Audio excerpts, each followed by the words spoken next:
Di and I met... I better explain this. I mean, Di, you all expected a woman to come out, didn't you? Di is D-A-I, and it's for David. We met in radio the other day. That's right. And you did that trick that I thought was fantastic, and I'm still trying to work it out. What and I've told the studio audience to watch very closely. Watch this closely, and you tell me how you think it's being done, all right? Watch closely at home, too, and see if you can pick it. This is your coin trick. Oh.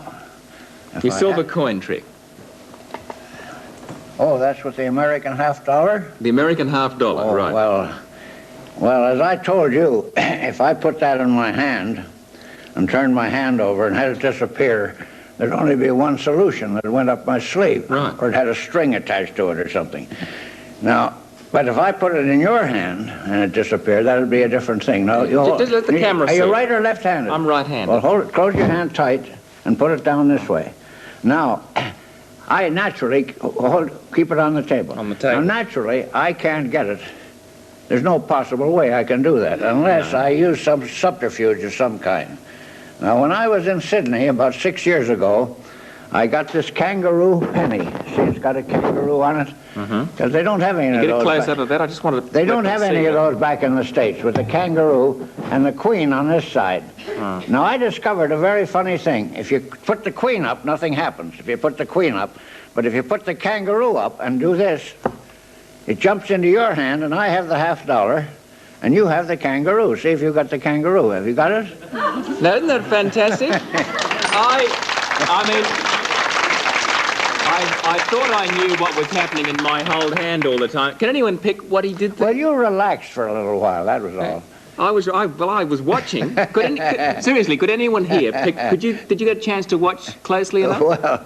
I'm still trying to work out what he did. Tricks, you know. There's always some dodge attached to it. Yeah, I know, but when people are alerted to the fact that there's going to be a trick and they're watching for the trick, they can sometimes pick it. Can anybody suggest what he might have done? He wanted me to do this. Just a moment, just a sec. What do you think? You must have 2 pennies or 2 coins from America so we can swap them, and you keep the other one in your hand. Yeah, but you see, the thing is, I did see, or I thought I saw, him putting the silver coin in my hand. And I don't think he did a swap.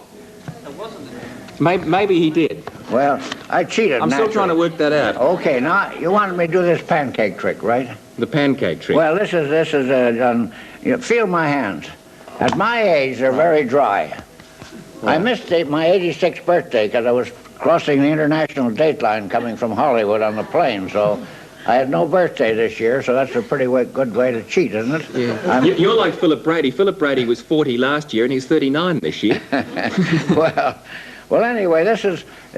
Feel how dry my hand is. There's nothing sticky on there, and there's nothing wrong with these cards. Right. Now, I'll do this. I'm going to do this very slowly. I want you to see if you can see how this is done. I'll arrange the cards here like a little pancake. No maple syrup on it, just a plain pancake out of playing cards.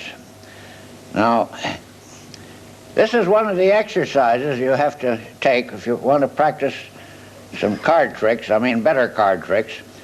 You make a pancake like that, you see. Now, you turn it over and you do that.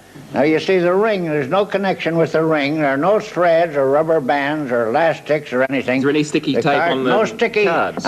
Pull one out halfway, any card you like, halfway. Just pull it, push it back.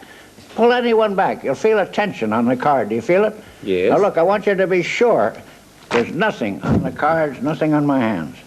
That's just an exercise. That's not a trick, but I mean, it's... Oh, that's just for practice. That's just for practice. That's right, that's right. That's fantastic. You know, the other day I asked you what you look for when you're trying to judge a champion magician, and you said that the magician's trick isn't necessarily the most important thing, that presentation and the personality of the magician was very important. It's like you, like you. If you didn't have the personality and the rapport with the audience, they wouldn't like you.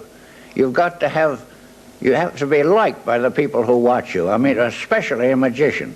If a magician is high-hat or is conceited or autocratic, people don't like to be fooled. They hate him, and they'll hate everything he does. What was it about Loris's act that you judged to be... Don't you think she's a charming girl? Well, it's a beautiful act, and she's a lovely girl, yes. And she does everything in a nice, way, not flaunting her skill in front of the audience, but just presenting it for their entertainment, which is the thing to do, as you do. I mean, you're not, you're trying to entertain the people and amuse them, and that's the important thing, and then they'll like you.